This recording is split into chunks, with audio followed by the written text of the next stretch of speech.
Inkuru nziza ku banyeshuri mwakoze ibizamini bya leta. Iyi nkuru irabareba kandi iyi nkuru turayibasangiza. None inkuru nziza ku banyeshuri barangije umwaka wa kaminuza wisumbuye bazahabwa impamyabumenyi aribyo bita diporome. Iyi ni inkuru nziza mukenewe kumva. No kuvuga ngo iri tangazo ni irya NESA, ikigo gishinzwe ibizamini by'abanyeshuri mu gihugu cy'u Rwanda n'uburezi bw'abanyeshuri mu gihugu cy'u Rwanda. NESA yatangaje ko umunyeshuri uzaza mu cyiciro cya mbere azahabwa buruse akajya kwiga mu bihugu byo hanze, ubwo azajya kwiga segisiyo ashaka cyangwa segisiyo yahisemo. Mu gihe batanu bazaza ku mwanya wa mbere bazerekezwa mu bihugu byo hanze bakajya kwiga ndetse bitabwaho bahabwa buruse ya leta. Ni mu gihe nanone ari n'inkuru mbi ku banyeshuri mwakoze ikizamini cya leta. Umunyeshuri uzatsindwa cyangwa umunyeshuri uzagira amanota makeya azahitirwamo segisiyo agomba kwiga, icyo bita amasegisiyo. Ngira ngo murabizi, nta kwitoranyiriza segisiyo ahubwo uzahitirwamo segisiyo bitewe n'amanota wagize. Bazakurebera segisiyo wiga. Ni mu gihe noneho uzaba waje mu cyiciro cya nyuma uri uwa nyuma uzasibira ukongera ugatangira bundi bushyashya kugira ngo nawe urebe nimba wabona amahirwe yo kuzatsinda ugahabwa buruse ya leta. Ni mu gihe nanone NESA yatangaje ko amanota y'abanyeshuri agiye gusohoka mwa kino cyumweru. Abanyeshuri bakoze ibizamini bya leta, ndakeka ko iyo niyo nkuru nziza n'inkuru mbi nabateguriye, ariko ndakeka ko abanyeshuri barangije mu mwaka wa gatandatu wa kaminuza cyangwa umwaka wisumbuye bazahabwa impamyabumenyi arizo zitwa diporome yo kujya gushaka akazi mu bigo bigiye bitandukanye hano mu gihugu cy'u Rwanda. Ndashaka kubagira inama imwe cyane, nshaka kugira akantu mbibwirira. Ni mu gihe mwebwe murangije amashuri yanyu yisumbuye ya kaminuza, hari andi mashuri abakeneye masters, bachelors. Mu gihe n'ayo mashuri mwayiga, kubera ko n'abantu barangije amashuri bamaze imyaka 5 baricaye babuze akazi. Rero nawe ntuvuge ngo uricaye ngo utegereje akazi, ahubwo komereza amashuri yawe uyige. Nimba udafite ubushobozi ufite kwihangira umurimo cyangwa wakora ikindi cyangwa wajya guhinga, wagenda rwose ukabikora. Muribuka yuko guhinga aribyo bitunze abanyarwanda cyangwa ibiryo abahinzi bahinga aribyo bitunze abanyakigali. Ariko namwe mufashe ubwo bumenyi bwanyu mwakuye mu mashuri, nyamara mwayoboka ibishanga mukajya guhinga umuceri.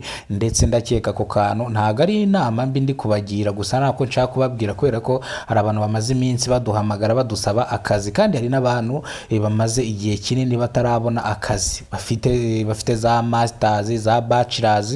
None mwebwe mufite impamyabumenyi imwe ya diporome, none mwebwe muri kuvuga ngo akazi karabishe cyangwa ngo icyaro kirabishe. Nyine hari abo mu cyaro bavuga ngo icyaro kiratwishe, abo mu mujyi bakavuga ngo ubushomeri buratwishe, bamwe bakavuga ngo ibirayi ngo ibijumba biratwishe, abandi ngo mayoneze nyine ni munange. Nyine ukabona ntago bashaka kumva muri rusange. Ubwo rero ikintu nabageneye rero kugira ngo mbabwire ubu ngubu rwose, nimba ufite akarimo wakora, wikwicara ngo uvuge ngo urategereje ngo akazi ko muri ofisi. Rwose ako kazi ko kaba gasa kose gakore, kaba k'ubusekirite, kaba k'ubukarani, kaba k'ubuyaya, kaba ko muri ofisi, akariko kose nyaboneka, kaba k'ubukarani, kaba k'ubutandiboyi, kaba k'ubushoferi. Abashoferi reka bakabona bo ni bake. Akazi k'ubushoferi niko kagezwe hano mu gihugu cy'u Rwanda. Akazi k'ubushoferi gatunze abantu benshi batandukanye mu mujyi wa Kigali, nabyo ndaza kubibabwiraho. Nakomeje rero ku banyeshuri, namwe muzahabwa buruse ya leta mukajya kwiga mu bigo bya leta. Tuca kubabwira ni kimwe, nimubona leta ibahaye buruse yo kujya kwiga, mwibuke ko ari amafaranga ya buruse muhabwa iyo mubonye akazi muyishyura. Ese ako kantu mwari mukazi? Nkuko kuri wize muri University y'u Rwanda ugatsinda ukagira amahirwe ukahita ubona akazi muri leta, hari udufaranga duke ugenda ukurwaho kugira ngo wishyure ya mafaranga barakurihiriye amashuri wiga. None se urumva nyine bidakwiye? Ubundi ni nko kukuguriza kugira ngo wige.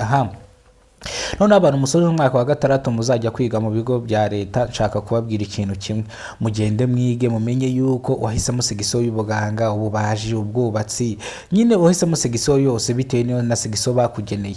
Nyaboneka genda wiga amashuri yawe neza, kandi amashuri yawe uyasoze, ugaruke muri sosiyete nyarwanda umeze neza, sibyo?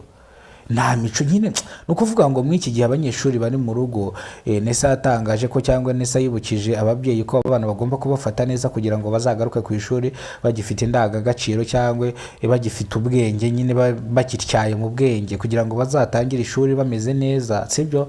Yatangaje ko ariko ababyeyi nabo barabyemeye ko bagiye gufasha abana babo mu gihe bari mu rugo bakajya basubira mu masomo. bivuze ngo namwe mugomba kwigana disipurine ko byagenda kose. kandi ikindi ntabwo ndi butinde kwa bino bintu, murakoze cyane, Imana ibaho umugisha, cyane cyane wakoze subscribe, uri uw'agaciro, ibyo tugezeho niwe tubikesha. nge mwari mubana twurinzwe n'Imana Emmanuel, abanzi banzi ku mazina kidasamura, urw'inkorgo tubakora rwa konkoma. Imana ibaho ubuzima buzira